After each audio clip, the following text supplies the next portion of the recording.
I have a lot of frogging to do.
Episode 21 of the Knitted by Whitney podcast. It has been quite a while since my last podcast episode, and you might be able to hear in my voice, I have not been well, and I have really not been well. I am still recovering from having pneumonia. I got sick. Well, my husband and I got sick at the end of January, right after my birthday, and we both had just a cold or a flu bug at the time. But after that, I continued to have a cough for almost 7 weeks, and I went to get a chest x-ray done, and they determined that it was inconclusive. But the following week, I started developing the other symptoms of pneumonia, and my doctor immediately recognize that, yep, this is pneumonia, we gotta get you on antibiotics. So I am a few days post finishing those antibiotics, and I have been off work for that whole time, and I've been doing a little bit of knitting. I honestly have not been doing a lot because if you've had it, you know pneumonia just kills you. It is one of the most exhausting illnesses that I have ever had. This is my second time having it. I had it before when I was in my early 20s, and let me tell you, it hits a mid-30s body a lot differently than an early 20s body. I had all kinds of symptoms that I did not expect, and it was quite a humbling illness to have. And I've only recently started leaving the house again. The first time I left the house, my husband and I went for groceries, and I was so out of breath just trying to go up and down the aisles. Now, if you've had pneumonia, you know that it does take quite a few months for your lungs to completely recover. So I know I'm in for probably 2 to 3 months of having really tired lungs, but I am on the mend. I'm back to myself, so that is such a relief, and I'm back to doing a podcast episode. But this one, I kind of debated whether or not I should do this episode because I don't have any finished objects. I only have whips, but I'm going to be frogging most of my whips, and I thought to myself, no, I do want to do it because I want to showcase the fact that your knitting is still valid even if you need to frog it, even if the project doesn't work out, even if you need to change gears or do something different, and it's still worth talking about. So I did want to do this episode today. So I have quite a few whips to show you today. Like I said, most of which I'm going to be frogging, some of which are going on pause, some of which are going to be restarted, some of which I'm just going to use the yarn for something else, or in one case, not use the yarn at all, but I'll get to that when I get to that. Then I have one yarn to show you in my stash spotlight, and 2 books to talk about in my book review. I think it's best to go through my whips chronologically. So we'll start with the one that I have had on my needles the longest, and it is my Lesque Cardigan, which is by Espace Tricot. and I am using 3 yarns for this. I have my multicolored fingering weight yarn, which is Woolen Vinyl Classic Rock Sock in the color Sweet Dreams Are Made of This. Obviously named after the Annie Lennox Eurythmics song. Then I have 2 mohairs because when I had originally started working on this and swatching, I couldn't decide if I wanted to hold a purple mohair or a teal mohair. So I ended up holding both. The purple one is the Scranton Stitcher mohair in the color Groovy Kind of Love, and the teal is Hobie Friends Kid Silk. I think this one is in the color, I have a ball. Oh, good. I have a ball here that has a label on it. It is the color. Oh, great. Color 91. It might be aquamarine. I'm not entirely sure, but it is color 91. Sorry, I am still kind of like brain foggy from being sick. So if I don't know what I'm talking about or if I suddenly go off on a tangent, you know it's because I'm still trying to get back to my pre-illness brain. So anyway, these are the yarns that I was using for my Lesque cardigan, which has not changed since the last time I showed it on the podcast. So I have about 2 inches past the armhole split.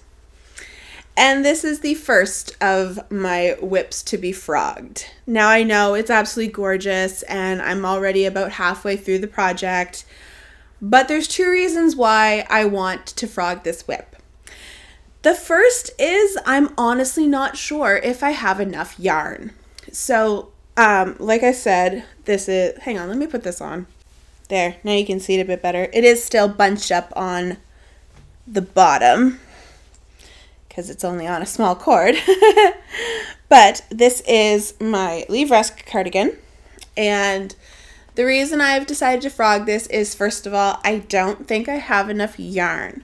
So I have 3 balls of this woolen vinyl classic rock sock, and this is the second of 3 balls. And this sweater still doesn't have sleeves.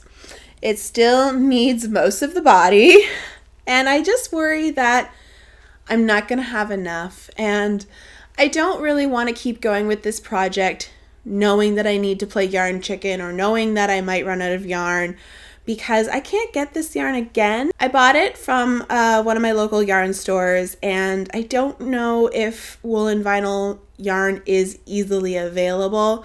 Plus, if I were to buy another skein of it, I would have the problem of different dye lots, which that's one of the issues with one of my later whips, which we'll talk about when we get to it.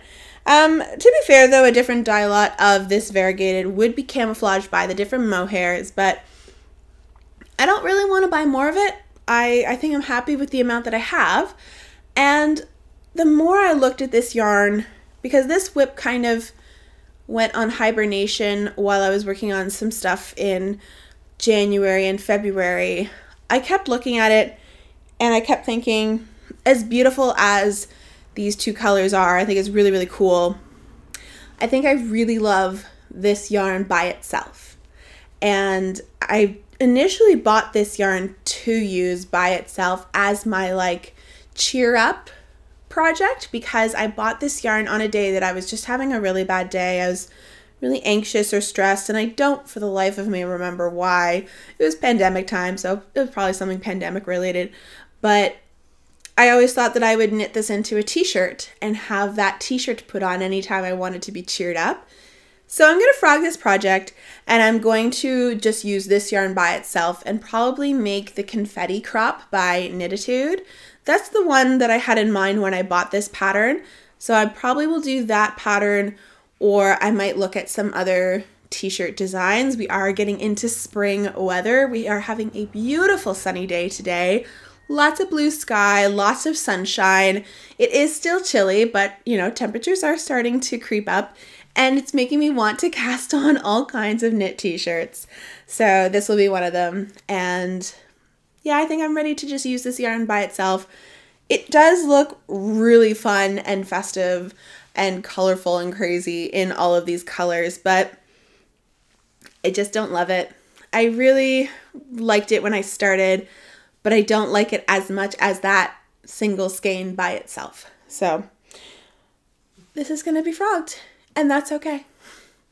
It was fun to work on for a while, but I just don't think it was going to work out, and I'd rather use the yarn in a way that I know I'm going to love. My next whip to show off is my Care sweater, which I have been working on as part of Liv's Rainbow Cal, which is almost over. It ends on April 10th. I have been running this with Alex of Varin Rose since December 10th, so it's been a very long knit along, and I do feel kind of bad that I haven't been as involved in it as I should have. Alex and I were really excited when we started the knit along, but of course we started it leading up to the holidays and we were quite busy, and then after the holidays I got really sick and I wasn't able to do very much, and then now close to the tail end of the knit along I got sick again, so I really feel like I haven't been able to put as much into it as I wanted to. It was a learning experience for me. This is my first time hosting a knit along, and although it's been really fun, I do feel like it's something that I would rather just participate in rather than host. Not that there's a lot that I needed to do responsibility-wise, however, it has just been something that I've constantly been feeling like I haven't been doing enough for, and I don't like that feeling. And also, I haven't really been able to show off what I've been working on very much, simply because I haven't had time to work on it and I haven't progressed as much as I wanted.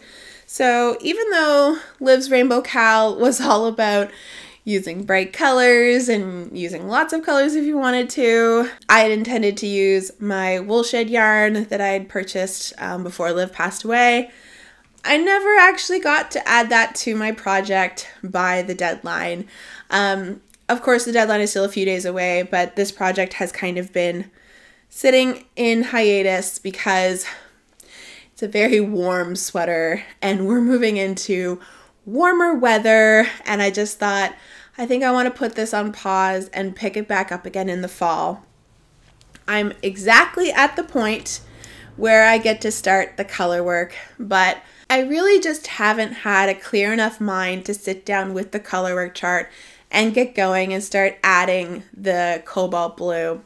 I do, however, have all of my stitch markers in place so that when I do follow the chart, I have all kinds of help to make sure that I don't mess up anything. That's actually a really good tip if you are going to be doing a colorwork project with a repeating chart. Put in stitch markers for all of those chart repeats to help you easily identify if you have made any mistakes earlier on, rather than when you're finished and you look down and you see stitches in the wrong place. It's the worst feeling. So I haven't done a whole lot. It's just the top portion of the drop shoulder sweater. I am very excited to start to add that blue at some point, but I think this will be a project that will sort of sit on hold until the fall, and I'll pick it back up again in the fall. So this one is not going to be frogged. This one is just going to hibernate for the summer. I know I said I was going to be doing these patterns in chronological order of when I started them, but I skipped over one because I'm saving my quote-unquote successful whips for the very end, and I'll talk more about them then.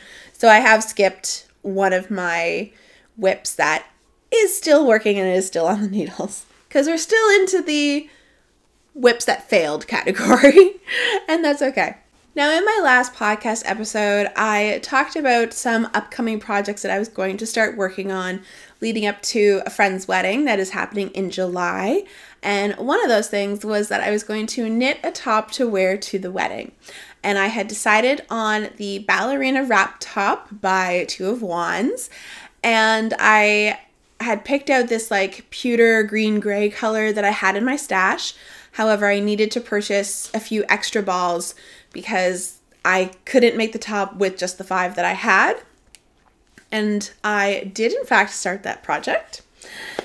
And let's see if you can tell why this whip is going to be frogged. So this is actually my first time trying on this project.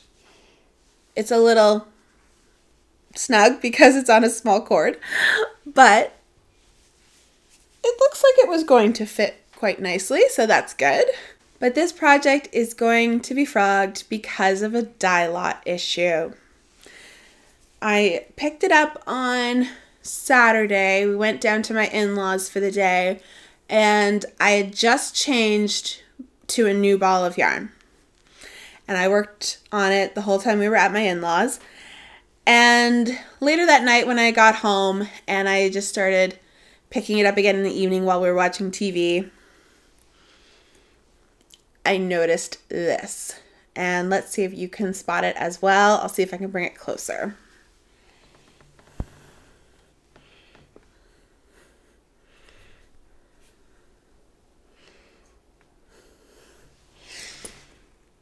The new ball of yarn that I joined does not match the ones that I was using before.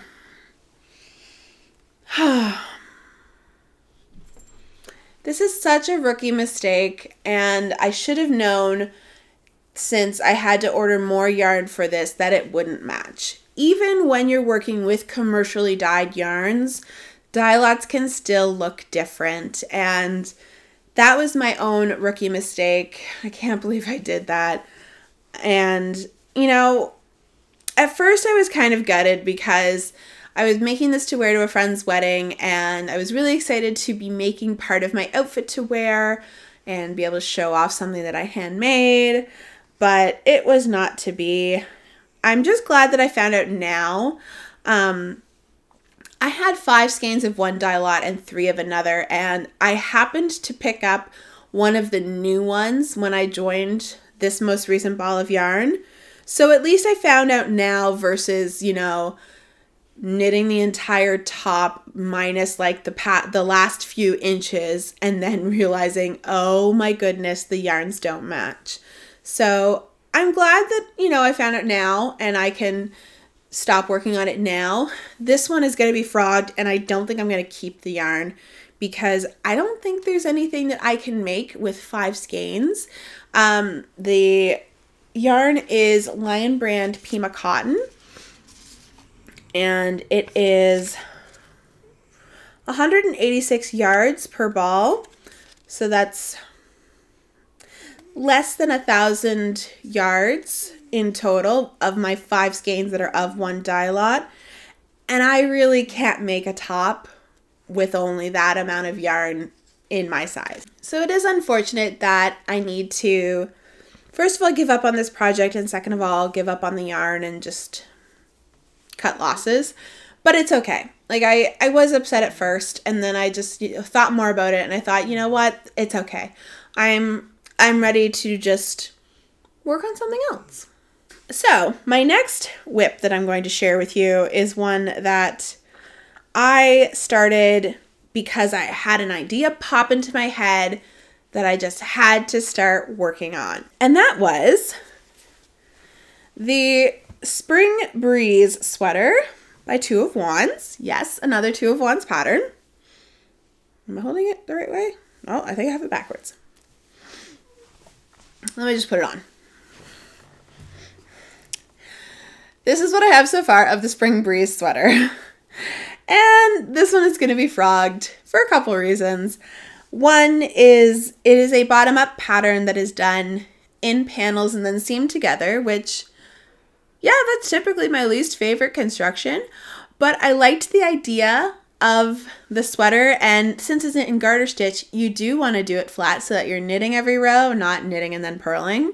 I wanted to make it because where I live, the cherry blossoms come out around the end of April, beginning of May, and I was desperate to have a brand new whip to wear in front of the cherry blossoms so that I can take pictures. And I thought to myself, what's more springy than, you know, a light pink sweater this will match the cherry blossoms. It'll look so beautiful.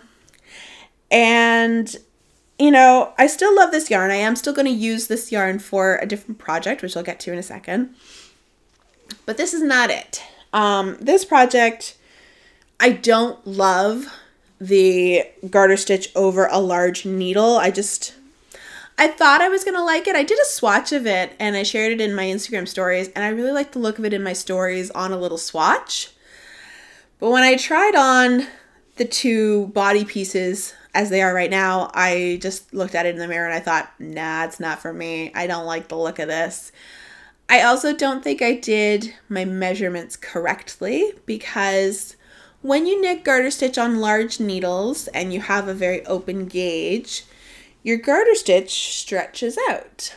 And the pattern said to knit until it was X number of inches. I don't remember what it was. And I was measuring that when I was holding it up, so gravity was pulling the garter stitch down. And I thought that's what you were supposed to do. And once I tried it on, I realized, this isn't as long as it says that it will be in the pattern, like how it will look based on the sample photo. I don't think I did this right. But I had already finished my shoulder shaping and I had joined my two seams together, because you can't really try on a flat piece of knitting by just holding it up to your body. Also, something that I didn't take into account, which, again, rookie mistake, garter stitch has a lot of sideways stretch. I was kind of shocked when I went to put this on for the first time and I realized, I thought it was so many inches long and it's not really that long anymore. It's now wider than it is long. What happened? So I guess I need to chalk that up to the fact that I don't do garter stitch a whole lot, and I haven't done a flat piece of garter stitch in a very long time. And yeah, it's just not acting how I'm used to, and I'm learning all of these things that, you know, I probably learned when I first started knitting, but it's been so long since I've done that type of knitting that I don't remember, because I've gotten to a point where I know what I like and I tend to do what I like and nothing else, which is top down in the round stockinette. But it's good to break out of that every once in a while and try something different and learn things. And yeah, I learned that this is not for me. And I also learned that I don't really like how it looks with this yarn. I do still really love the yarn. It is Loops and Threads Flex, which is at Michael's. And I have decided that I want to use the yarn for a different sweater using a slightly smaller gauge and in stockinette. So I've decided to frog this project, frog the yarn, and use it to make a Dartmoor sweater V-neck edition. So I knit the regular Dartmoor sweater back in the fall, and I finished it just after Christmas. And I talked about it in a podcast episode that I loved everything about it except for those really wide sleeves. However, this yarn is a very springy yarn, and I can see this being a very spring summer sweater. Like, this is something that I would toss on while we're having a bonfire at night or something like that. Or if, you know, we're going to the beach and I just need a light layer on top. This is what I can envision this yarn being. So I won't mind those loose sleeves as much. And I think with the V-neck and with like the drapiness of this yarn, those loose sleeves will actually look really complimentary, and I don't think I'm going to worry too much about it. Funny story, the sweater that I was wearing at the opening, which I have taken off because I'm kind of warm, is also Loops and Threads Flex. This sweater is Radiate by Joji Locatelli, and it's actually the sweater I was wearing in my very first podcast episode, and this was the pattern that I talked about at the time. And I loved the flex yarn so much. It has this amazing drape to it. It's just an acrylic yarn.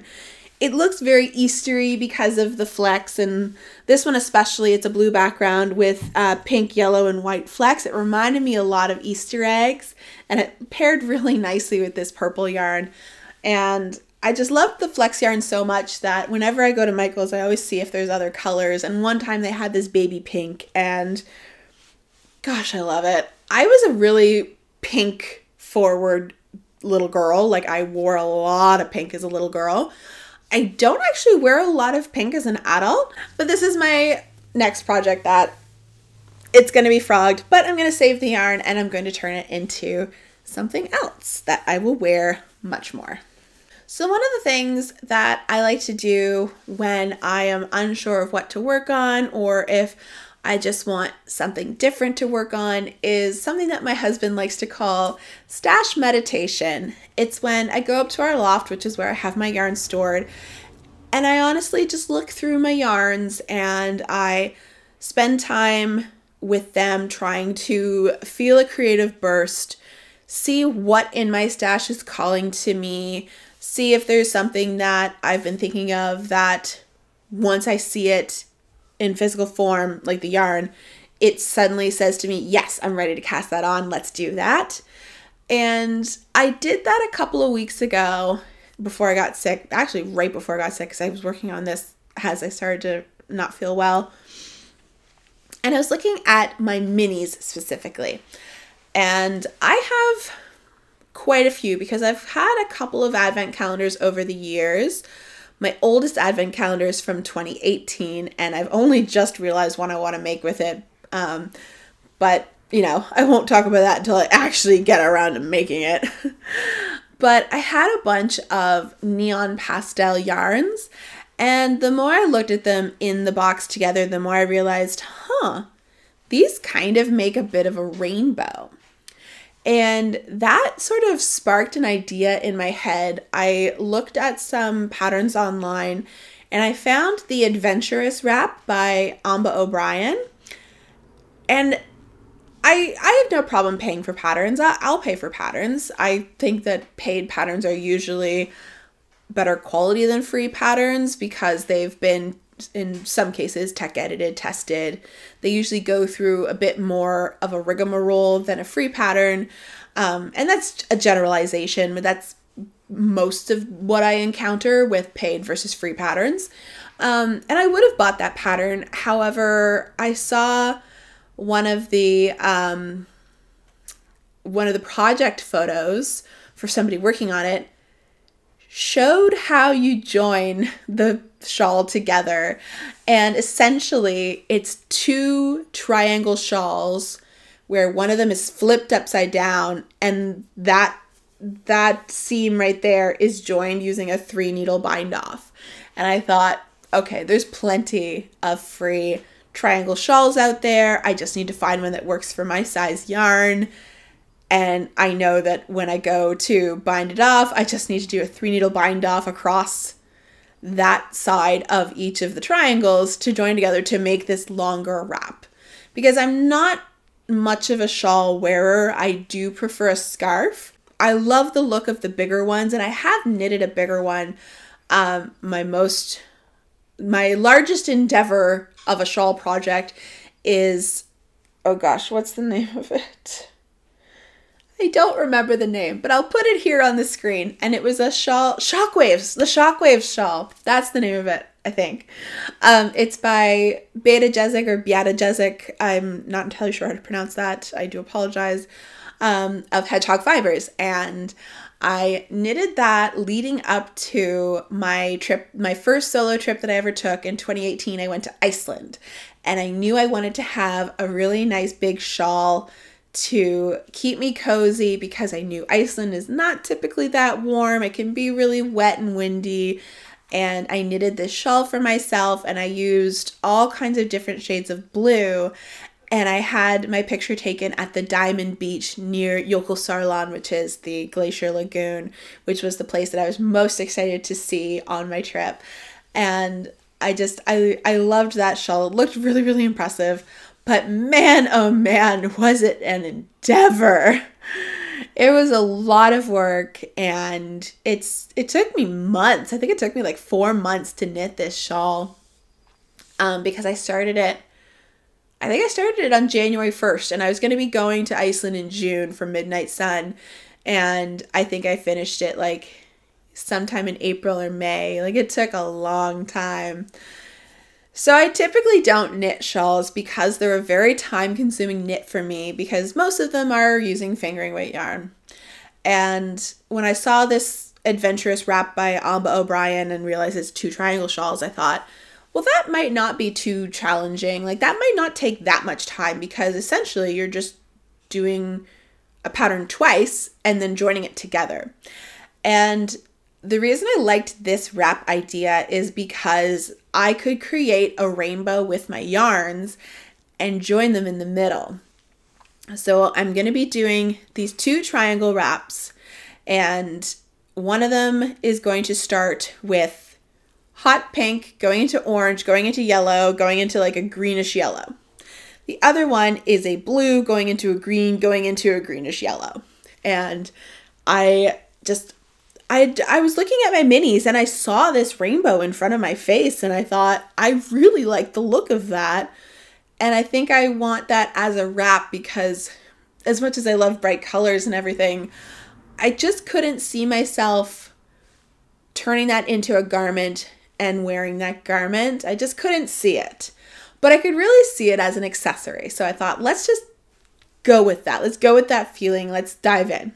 So I have started this project, but I'm going to be frogging it and restarting it. And I'll tell you why. So I have started with the hot pink triangle shawl. And I used a free pattern. I cannot remember the name, but I'll put it on the screen. And I'm kind of modifying it a bit, just in the sense that I'm not doing the yarn over increases. I'm just doing make one increases, just because I didn't want yarn overs going up the spine or along the edge, simply because I know I'm going to join this together with another shawl. I didn't want like a bunch of random eyelets throughout it. I liked it better just as a solid fabric. And it's garter stitch, so it's knit every row, so there's no purling as well. But the reason that I'm going to frog this and start again is because this is taking so long. This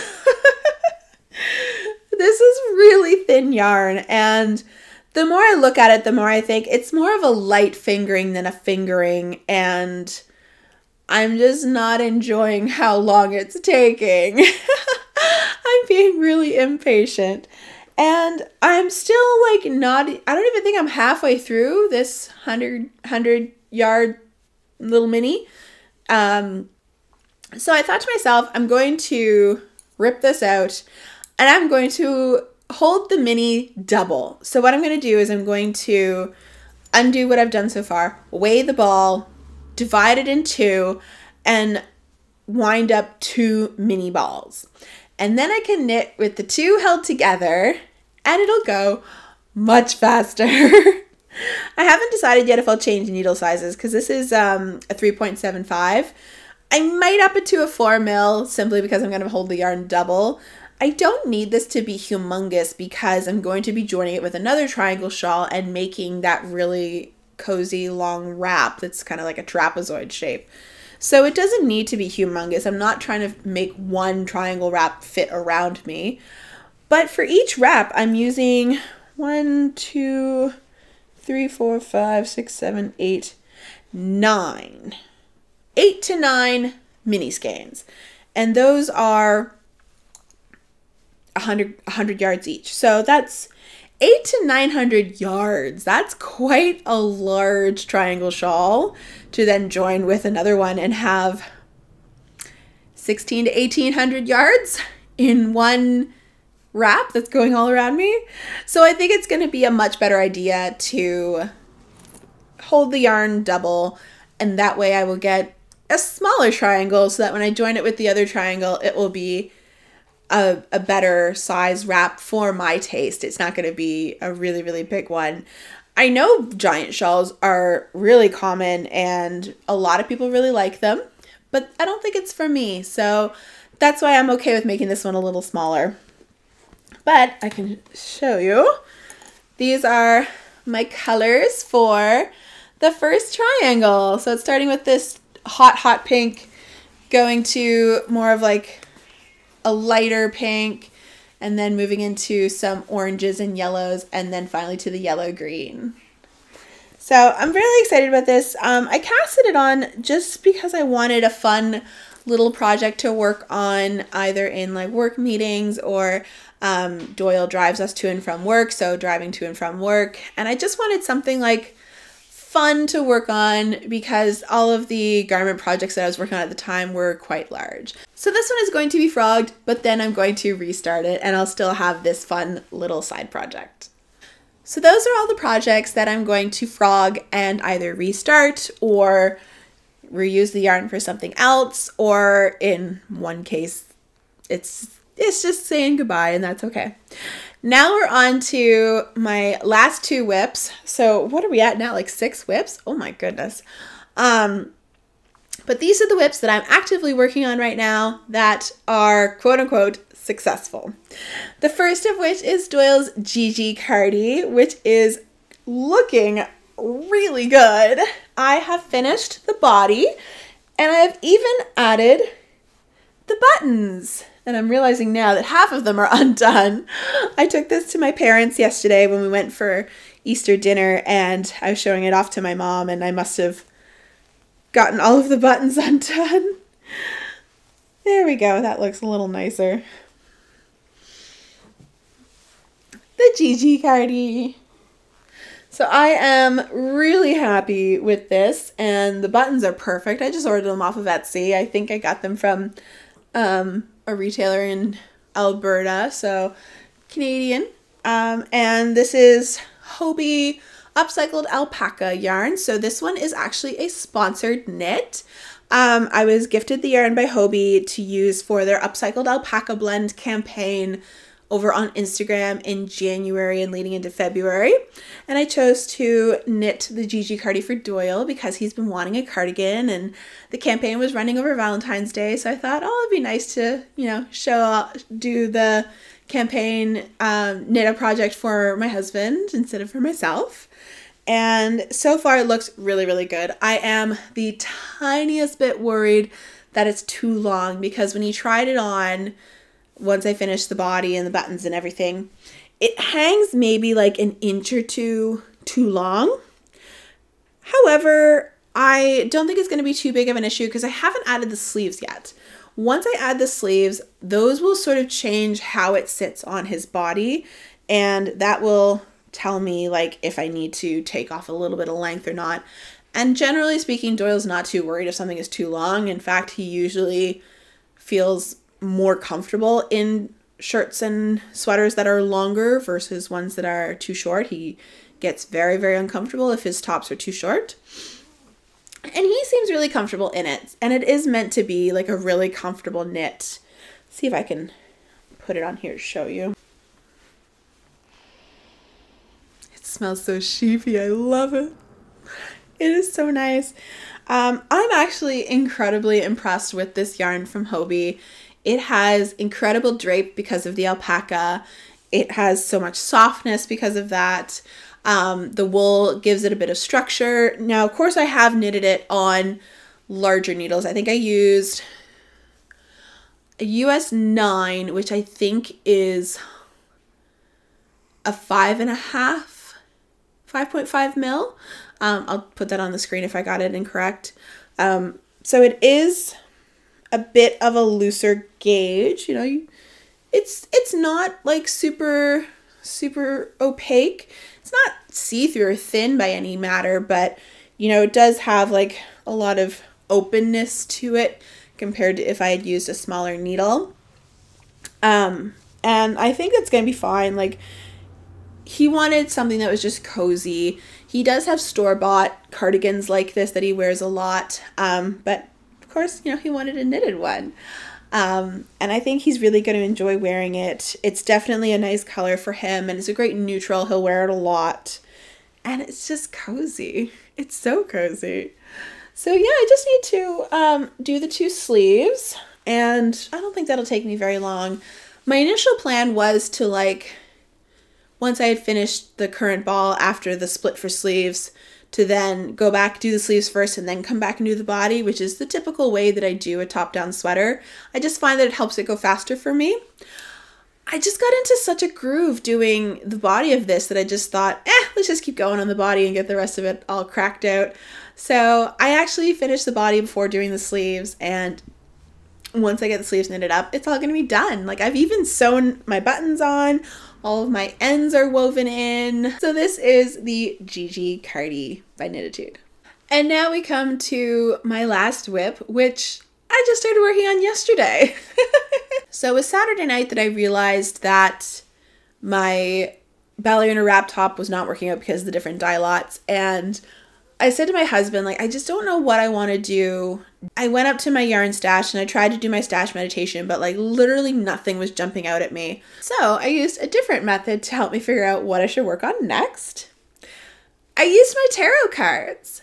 So Doyle got me a tarot deck for my birthday, and I recently purchased a tarot journal, and I've been getting into it more. It's something that I was never really into before. I had a friend that had these love angels cards for getting advice about love and everything, and I used those a lot when I was single, but I had never really branched out into getting a proper tarot deck until I started watching and interacting more with Chelsea of Knitting Tipsy, and I joined her Ko-fi, and one of the things that she does as part of her Ko-fi is she does a weekly or a monthly, I think it's a monthly tarot pull for everyone at that level of the Ko-fi. And chatting more to her about tarot and seeing how she uses it in her life made me really interested in trying it for myself. So I asked Doyle for a deck for my birthday, and he bought me this one. I picked it out, of course. It's just from Amazon. It's called the Y Spell Tarot. So it has the 78 cards, and it has the guidebook as well. But I wanted these because they're black with gold on them. So they looked so pretty. And I love the fact that they came with a book. But as you can see, like, the edges are gold. Oh, they're so pretty. And the cards themselves are really cool. Let's see, what's the top card? The 3 of Wands. Yeah, they've all got, the colors on them are all black, white, gold, and yellow. So this one is Justice. And I've really been enjoying tarot a lot. The day after my birthday, I used them for the first time, and I just did like a little getting to know you spread with the deck. It was like a past, present, future, and oh boy, it did not hold back the punches. And from the first reading, I have known that my deck knows me so well. It is a very good friend of mine, and it has been really helpful with helping me sort of focus my creativity and helping me decide what to work on when it comes to my knitting projects. So the most common spread that I use is one that Chelsea taught me about, which is a 3-card spread, which is a need to know, a need to do, and a need to let go of. And that's the one that I do the most often. But yesterday morning, I didn't feel that that spread was going to tell me what I really needed to know. So I found online, I think it's called Emerald Lotus Divination. It's a website with, I think there's over 100 different spreads that you can do, and they're all free. You can access them all, and it tells you how to pick your cards and what each card is going to represent. So I did one that, I'm blanking on the name of it, but I wrote it in my journal yesterday. I did Seeking Inspiration, and it was a 5-card spread where the card in the center was where to find inspiration. Then it was energy you needed to let go of, energy you needed to harness, imagery on the card that would inspire you, and what's holding you back from being creative. And oh my God, it was such a great spread. I had to cackle when I pulled the first card because it said where to look for inspiration. The first card that I pulled was the 2 of Wands, which that's a euphemism for knitting. Like, oh my God, it was so funny. But also, there's a designer called Two of Wands. Anyway, it's not her pattern that I'm working on, but it was just so funny as I kept pulling the cards and they kept telling me things that I knew in the back of my mind, but that I hadn't thought to do, or I hadn't yet gotten to that point of thought in my brain. And I'm enjoying tarot so much for helping to guide me, especially in my creative endeavors. And so far, my deck has proved it knows me so well, and it tells me things that are sometimes difficult to hear, but at the same time, it's like, that makes so much sense. Yes, let's ponder this, let's think about this, let's process this. And it has just been so helpful, and I really, really enjoy it. So if tarot has ever been something that you have shown interest in or would like to get into, I highly recommend it. I've really been enjoying it, and it can be really, really fun. Now, onto the whip that I am working on, thanks to my tarot guiding me. I remembered, and then my tarot helped me to go to action on this. I had two things that I was going to be knitting for my friend's wedding coming up in July, one of which was the top, which is not working out, and that's okay. But the other one was the blanket that I wanted to knit for our wedding gift. And I started that blanket. It's very difficult to see what this is because this is the only length of cord that I have for this needle set. It is a fixed needle set. These are US 15s, which I think are 10 millimeter needles. They are quite large, and it is a small cord, so it's kind of hard to tell, but this is the start of the pattern. It's also difficult to tell what it is because it is a variegated yarn and I'm using textured stitches, but essentially this bottom border is done in moss stitch, and then from here up, I have started doing the textured pattern. So the pattern is called the Modern Mountain Throw by Mama in a Stitch. It is a free pattern, and essentially it is a large band of this textured pattern that looks like a chevron, and it kind of like mimics a mountain. And then it's a section of stockinette, and then a section of the textured stitch again, and then another section of the stockinette.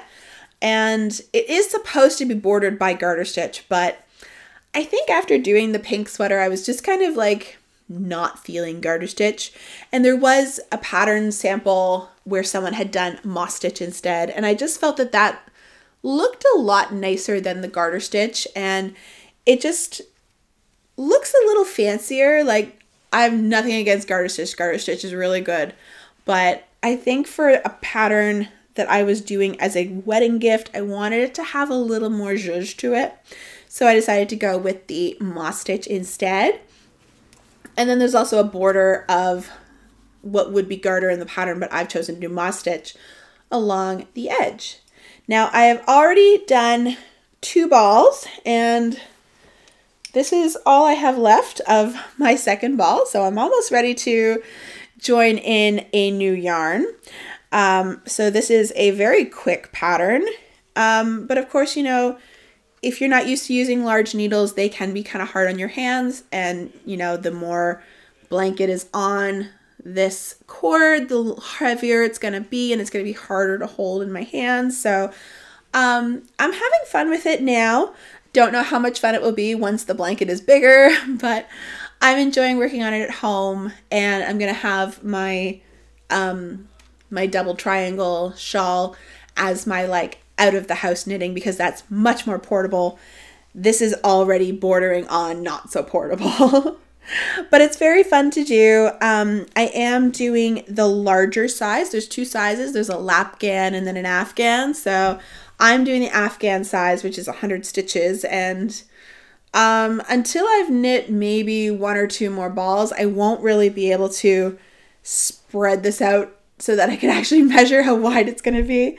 But this is the shorter side, and then I'm knitting upwards on the longer side. So I am very excited about what this is going to look like in the end. I, of course, love this yarn. This is Lion Brand Woolies Thick and Quick in the color Marble, of which I have quite a few in my stash. The pattern says that I need 11 balls, so hopefully I can save that last ball for myself and maybe make a hat for myself just because I love the colorway so much. But I'm very excited to get this out of stash. It does take up quite a lot of space because it is 12 balls of super bulky yarn. But I think it's going to be a really great gift for my friends, and it's working up really nicely. I think I'll really start to see the textured pattern once I do a section of stockinette. I did read in some other project notes that some people wished that they had started with the stockinette so that you could really see the textured stitches better. But what I want to do is I want to start with a textured section, then have a stockinette, then a textured, then a stockinette, and then finish with a textured section before going back to do the other side of the border. Just because I don't like it where it starts with a textured but it ends with a stockinette. Like, I want them to be bookended, so hopefully I'll have enough yarn for this. If need be, I might do fewer sections. I haven't decided yet. We'll find out, but it's growing. Whew. Well, that was a lot of whips, but they're not all going to be whips. Out of all of those, I'm going to still have 3 active whips once I get the triangle shawl started again. So it's not going to be as overwhelming anymore. And I know some people feel like frogging a project is like calling defeat, and I don't really see it that way. And some people also feel like they have wasted time while working on a project if they're going to frog it. I guess so, but I don't really feel like I've wasted time because knitting is my hobby.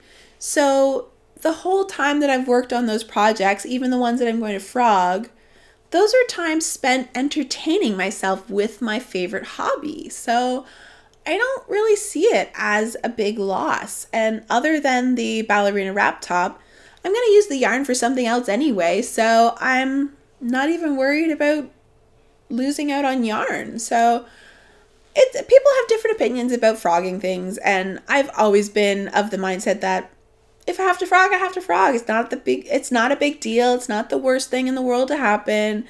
And it just leaves room for more creativity and trying something different and trying a new pattern or a new yarn combo or something like that. So I'm excited to have the freshness of new creativity from frogging these projects and using the yarn in different ways.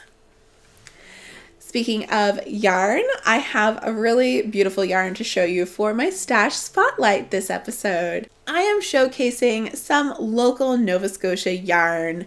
This is from a farm called Lismore Sheep Farm, and they are located in Riverjaw, Nova Scotia. So they are actually only a couple hours away from where I live, maybe an hour and a half, but I've been to their shop a couple of times. In fact, I have a little episode. It's just a little bonus episode that I recorded one day where Doyle and I went to visit them for their open farm day back in July last year.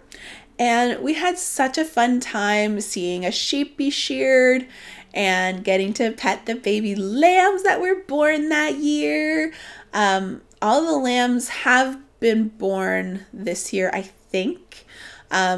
I've been following their social media, and I think their lambs have all been born. I'm not quite sure though, but I'm looking forward to getting to visit the farm once it opens again for visitors and get to pet the lambs. They're so cute and they're little.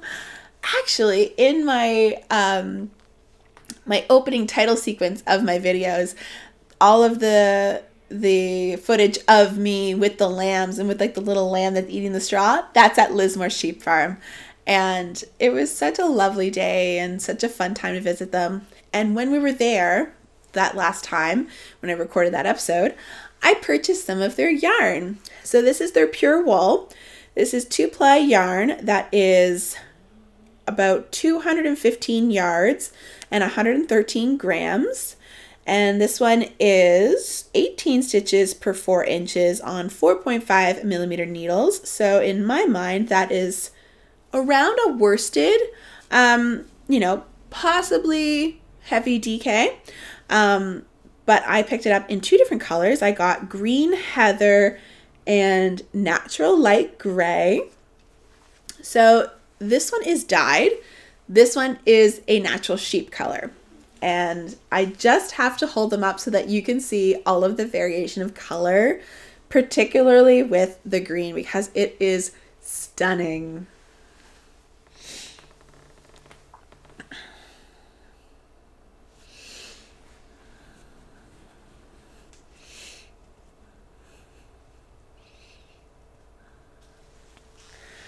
So these yarns are very, very special because they're locally grown wool, locally dyed, locally milled, carded, all of that jazz. It all happens here, local to me, and I just think that's so special. But the wild thing about this is this yarn is incredibly affordable. This yarn is $8 Canadian a skein. $8. That's all it is. Like, it boggles my mind that this beautiful natural wool is so affordable. I have not yet knitted with this yarn. I have knitted with some other yarn that I had from them. It is the yarn that I'm holding for my care sweater.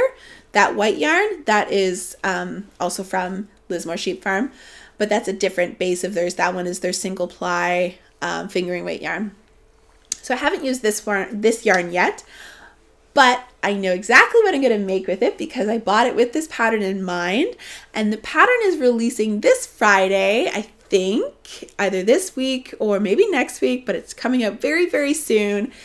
It is the Through Shadows sweater by Melody Hoffman, who is one of my favorite size inclusive designers. She's based out of France, and I've been following her for quite a while, and her Into the Woods jumper, which I made 2 years ago.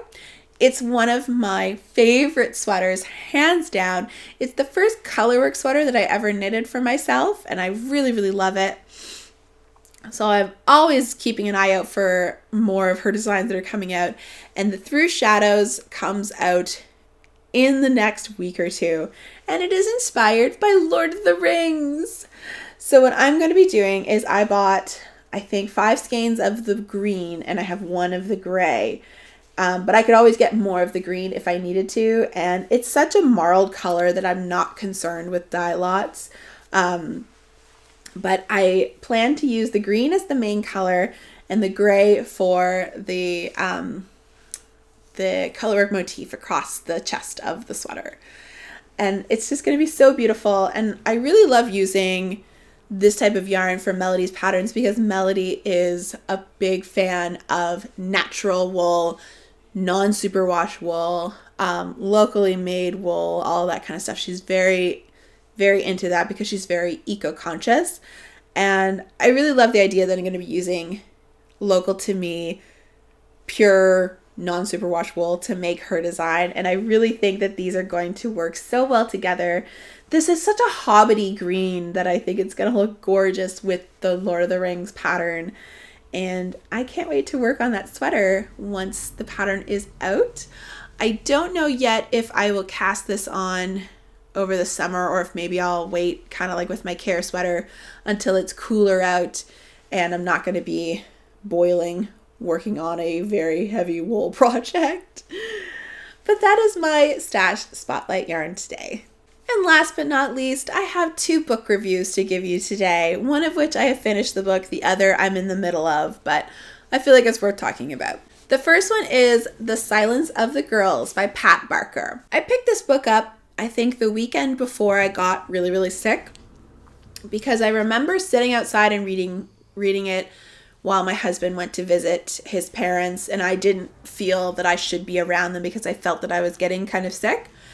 And I was sitting out on the patio reading this book, and it was my first time sitting out on our patio for this season. Of course, I was wearing a hoodie. Like, it wasn't warm, but it was really beautiful to be out in the sunshine, which is exactly what I'm going to be doing after I record this podcast. But I was reading this book and I just got hooked from page 1.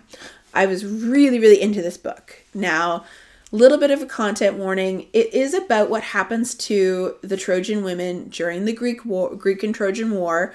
So, of course, it's got some heavy duty stuff to it. Like, they're not well treated.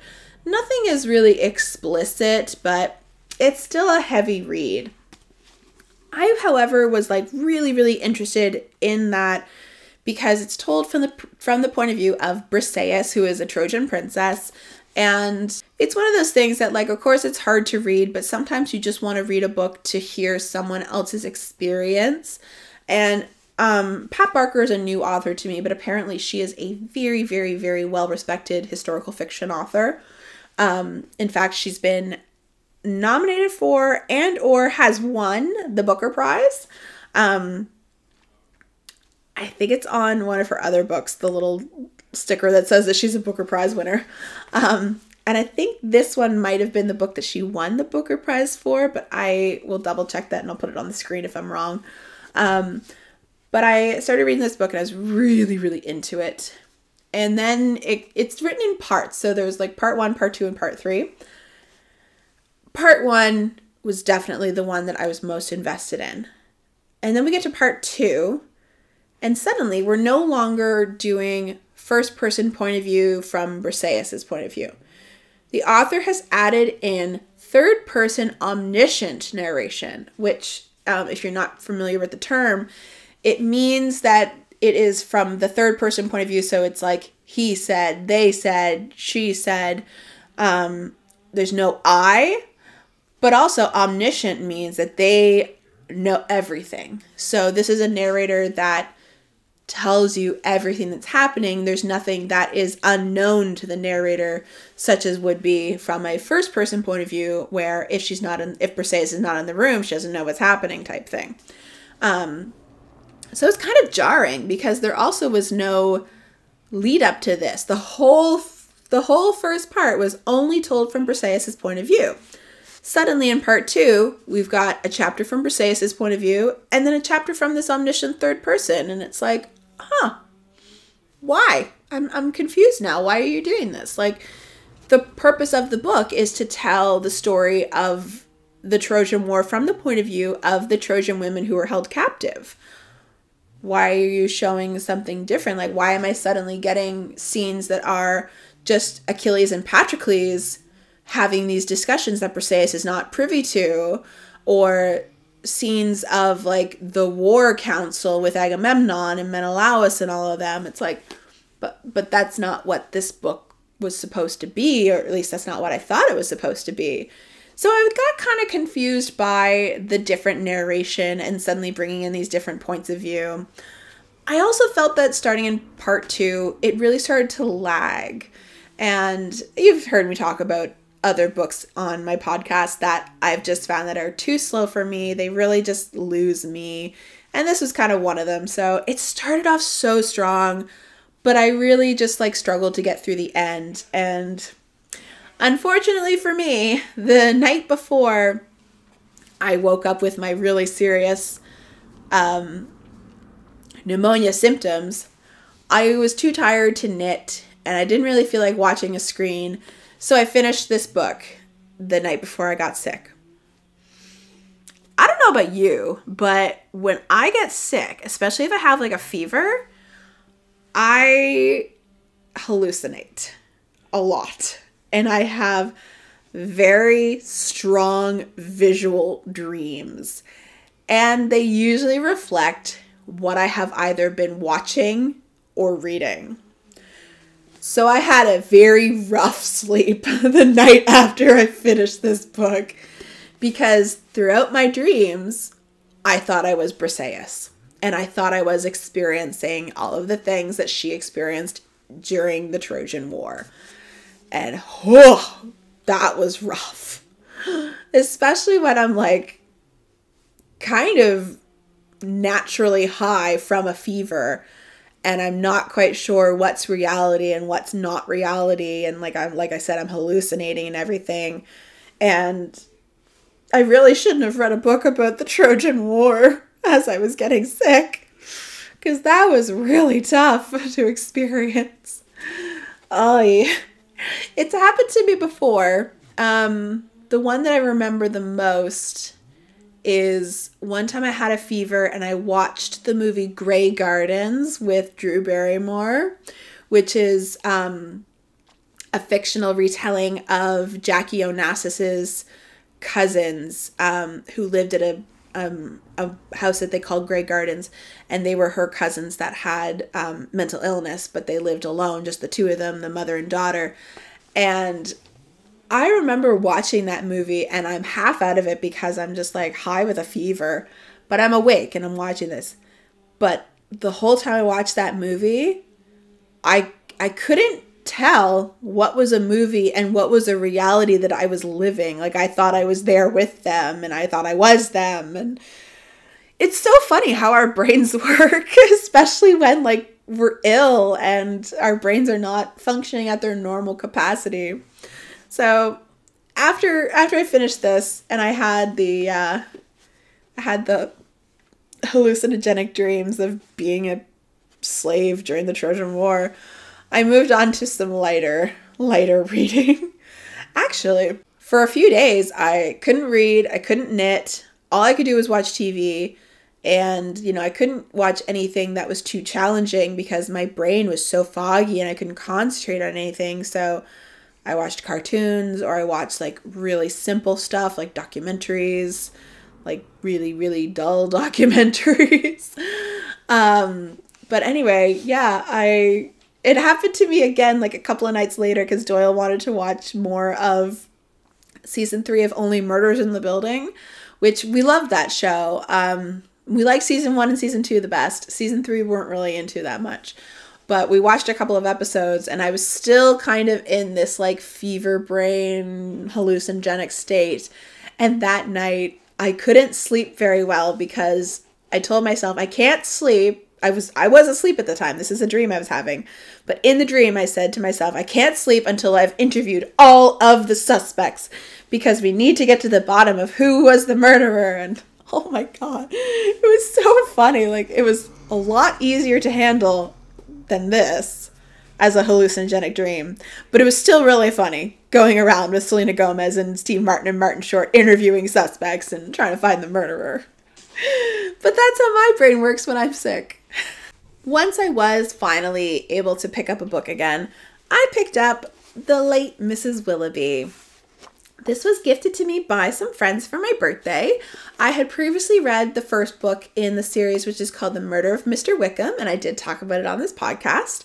I was a big fan of that book, really loved it. And this is the second book. So the first book takes place at Donwell Abbey, the home of Emma and Mr. Knightley. And like the title suggests, Wickham is killed. And all of the characters from the different books are all present. There's the main couples from each of the books, Jane Austen's books, that is. And then there's also Juliet Tilney, the daughter of Catherine and Henry Tilney, and Jonathan Darcy, the son of Elizabeth and Fitzwilliam Darcy. And the two of them solve the murder of Mr. Wickham in the first book. In the second book, which takes place 7 weeks after the events of the first one, because it's mentioned in the book, Juliet goes to visit Colonel and Marianne Brandon. So she's been invited to stay at Delaford with Marianne and Colonel Brandon. Meanwhile, it is of the time period in the story where Willoughby's aunt has died and he has taken possession of Allenham shortly after his marriage to Sophia Grey, who he jilted Marianne in order to marry because he needed her money. And funny enough, Jonathan Darcy was one of Willoughby's schoolmates at school. Now, it's pretty quick to show you that he was not a close friend of Willoughby's. He was Willoughby's favorite student to bully. But Jonathan wants to show his parents that he is a normal young man and he can go off and visit friends from school and be social, because he's kind of a bit of a I think he's meant to be a person with autism. And he's trying to show his parents that he can be quote unquote normal and do the things that that people without autism can do. So he goes to visit Willoughby even though he doesn't really want to. And while he's there, they all go to a dinner party at Sir John and Lady Middleton's. And they have a meal. And then afterwards there is a toast for Willoughby and Mrs. Willoughby, Sophia Grey, where they toast to them taking possession of their house. It's sort of like a tradition that Sir John does in the community. Anyway, the port that they drink is poisoned, and Mrs. Willoughby dies. Very scandalous, very, like, kind of brutal as well, because she gets sick and everything, and it's very much against societal norms. And both Juliet Tilney and Jonathan Darcy are there to witness it, and now they want to try and solve the murder of Mrs. Willoughby. So it's still early on in the story. I am about almost halfway through, and I'm really enjoying it. It's a really fun story. I really love the characters. I love how Claudia Gray has been able to bring Jane Austen's characters to life in a new way. So of course in this one you're predominantly seeing characters from Sense and Sensibility. But there are links with characters in other books as well. Of course, you know, Jonathan Darcy is Elizabeth and Darcy's son. And then there's a connection between them and Wickham and Beth Williams, who is Colonel Brandon's ward. So, like, there's all these little threads that are sort of coming out and everything. And I've just gotten to the part where they have realized that Mrs. Willoughby may not have been the intended victim. So maybe Mr. Willoughby was the intended victim. And there's no suspects beyond Marianne so far because of her history with Willoughby. So it's quite a puzzling murder so far. And I don't think I have much of a theory yet.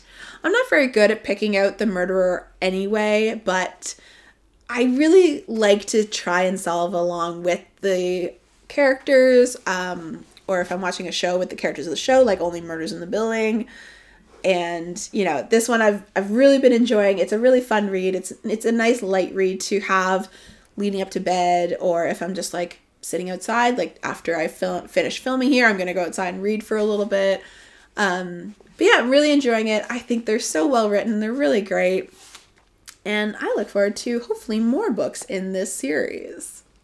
So that is my second book review of the episode.